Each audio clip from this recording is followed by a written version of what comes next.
আসসালাতু আসসালামু আলাইকা ইয়া রাসূলাল্লাহ, আসসালাতু আসসালামু আলাইকা ইয়া নাবিয়াল্লাহ। আসসালামু আলাইকুম ওয়া রাহমাতুল্লাহি ওয়া বারাকাতুহু। ইন্নাল হামদুলিল্লাহি ওয়া সলাতু ওয়াসসালামু আলা রাসূলিল্লাহ ওয়া আলা আলিহি ওয়া আসহাবিহি ওয়া বারিক ওয়াসাল্লাম।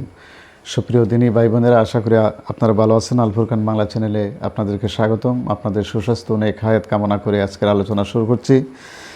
আজকে যে বিষয়টি আলোচনা করছি সেটি হলো, কতই না সৌভাগ্যবান ব্যক্তি যে রসুলের রোজার পাশে দাঁড়ায় সালাম দিতে পারে, আসসালাতু আসসালামু আলাইকা ইয়া রাসূলাল্লাহ, আসসালাতু আসসালামু আলাইকা ইয়া হাবিবাল্লাহ।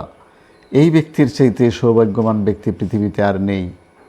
রসুল বললেন, যে ব্যক্তি আমার কবর জিয়ারত করবে, ওয়াজাবাত লাহু শাফাআতি, এই লোকটাকে সুপারিশ করা আমি নবীর উপরে ওয়াজিব হয়ে যাবে। সুবহানাল্লাহ। তো নবীজির কবরের পাশে দাঁড়িয়ে সালাম দেওয়া, দূর থেকে সালাম দেওয়া, এই দুইটির পার্থক্য কী? রসুল এক হাদিসের মধ্যে বলছেন, মান সাল্লা আলাইয়া ইনদা কাবরি সামিয়তুহু, যে ব্যক্তি আমার কবরের পাশে দাঁড়িয়ে আমাকে সালাম দেয় আমি সরাসরি শুনতে পাই। আর যারা দূর দূরান্ত থেকে আমার উপরে সালাম পাঠায়, দুরুদ ও সালাম পাঠায়, আমার কাছে সেই দুরুদ ও সালাম পৌঁছাই দেওয়া হয়। সুবহানাল্লাহ। নবীজির রওজার পাশে দাঁড়িয়ে কয়েকভাবে সালাম দেওয়া যায়। আসসালাতু আসসালামু আলাইকা ইয়া রাসূলাল্লাহ, আসসালাতু আসসালামু আলাইকা ইয়া হাবিবাল্লাহ, আসসালাতু আসসালামু আলাইকা ইয়া রাসূলাল্লাহ, আসসালাতু আসসালামু আলাইকা ইয়া নাবিয়াল্লাহ, আসসালাতু আসসালামু আলাইকা ইয়া সাইয়্যিদাল মুরসালিন। অর্থাৎ যে কোনোভাবে আপনি নবীজিকে নবীজির রোজার পাশে দাঁড়িয়ে সালাম দিতে পারেন। সরাসরি নবীজির সালাম শুনেন এবং সালামের জবাব দিয়ে থাকেন। মহিলারাও নবীজির রোজার কাছে দাঁড়িয়ে সালাম দেবে। তারা উচ্চ আওয়াজে দেবে না, একটু ক্ষীণ আওয়াজে দেবে।